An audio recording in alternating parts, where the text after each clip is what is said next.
सालों पहले रामनगर गांव के पास के घने जंगल में काल भैरव नामक तांत्रिक रहता था। उसे अपनी विद्या और ज्ञान पर खूब घमंड था। उसका कहना था कि वो चाहे तो सभी को अपने काबू में कर सकता है। साथ ही तंत्र विद्या की मदद से किसी को जान से मारने की कला भी उसे खूब आती थी। उसी दौरान रामनगर गांव के युवा एक एक करके गायब हो रहे थे। कुछ समय बाद गांव वालों को समझ आया कि सभी जवान लोगों को तांत्रिक अपनी विद्या से काबू करके खत्म कर रहा है। इस बात से परेशान होकर सभी गांव वालों ने चर्चा की और यह फैसला लिया कि वो सब मिलकर तांत्रिक को मार देंगे।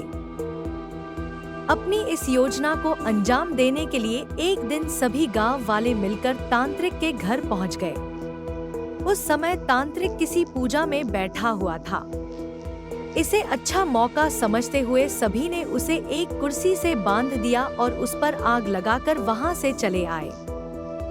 गांव वालों के मन में हुआ कि तांत्रिक उसी आग की लपटों में झुलस जाएगा और उससे उनका पीछा छूटेगा। हुआ भी ऐसा ही। करीब 4 से 5 साल तक सभी लोग अपने गांव में हंसी खुशी रहने लगे।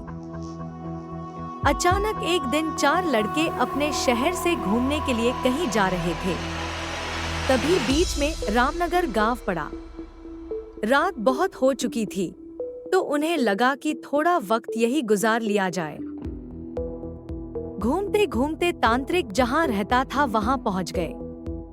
तभी एक लड़के को आधी जली हुई कुर्सी नजर आई और वो बिना कुछ सोचे समझे उस पर बैठ गया। बैठते ही उसके अंदर तांत्रिक की आत्मा घुस गई। अब लड़का जोर जोर से चिल्लाकर कहने लगा कि अब मैं सबसे बदला लूंगा, पूरे गांव में आग लगाकर सबको जला दूंगा। अपने दोस्त को इस तरह का बर्ताव करते देख अन्य 3 लड़के डर गए और वहां से गांव की तरफ बढ़ने लगे। सुबह होते ही उन्होंने सरपंच से मुलाकात की और सारा किस्सा सुना दिया। थोड़ी देर सोचने के बाद सरपंच ने कहा, अगर उस कुर्सी को आग लगा दी जाए तो शायद तांत्रिक की आत्मा उसे छोड़ दे। सरपंच ने ये बात कही ही थी कि जिस लड़के पर तांत्रिक का भूत घुसा था वो कुर्सी के साथ उड़ता हुआ गांव पहुंच गया।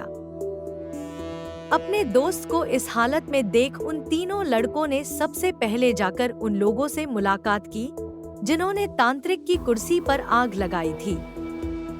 उनसे बात करके सभी लड़के उन्हें अपने दोस्त के पास लेकर चले गए।